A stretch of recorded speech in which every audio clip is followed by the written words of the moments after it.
చరిత్ర మరిచిపోయిన కథ, ఏ పుస్తకం చెప్పని కథ, బ్రిటిష్ వాళ్ళపై బాంబు దాడి చేసిన వీరుల కథ. ఇది మా ఊరి కథ. ఈ మట్టి మనది, స్వాతంత్రం మన హక్కు.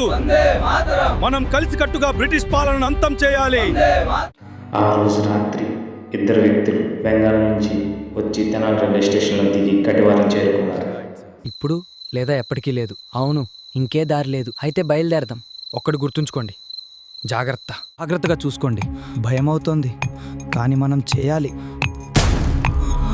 అవును, మనకు మరో అవకాశం లేదు. పరిగెత్తరా, త్వరగా పరిగెత్తు.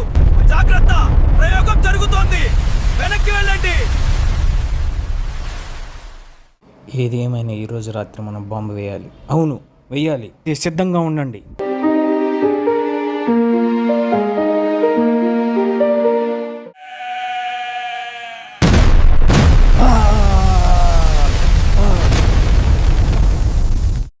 ఈ అన్యాయం ఏంట్రా దేవుడా?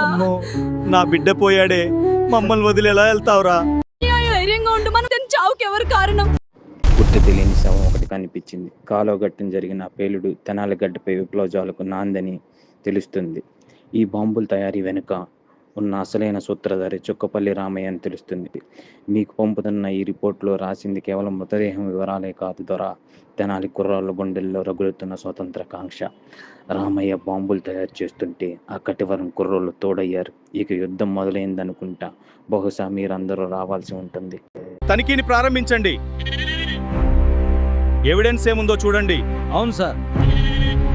దాన్ని జాగ్రత్తగా పట్టుకోండి. త్వరలో వస్తున్నారు, త్వరగా లోపలికి వెళ్ళండి.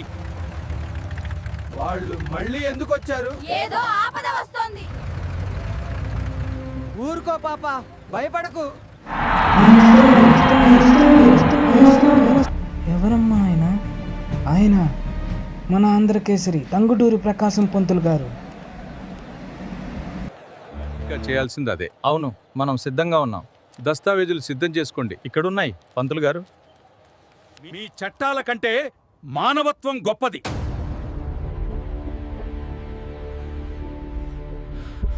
నేను నిలబడింది నా కోసం కాదు, ఈ దేశం కోసం. ఈ కోర్టు కేసులో జరగాల్సింది న్యాయం, శిక్ష కాదు. మన కష్టాలకు ప్రతిఫలం స్వేచ్ఛ కానీ సంఖ్యలు కాదు.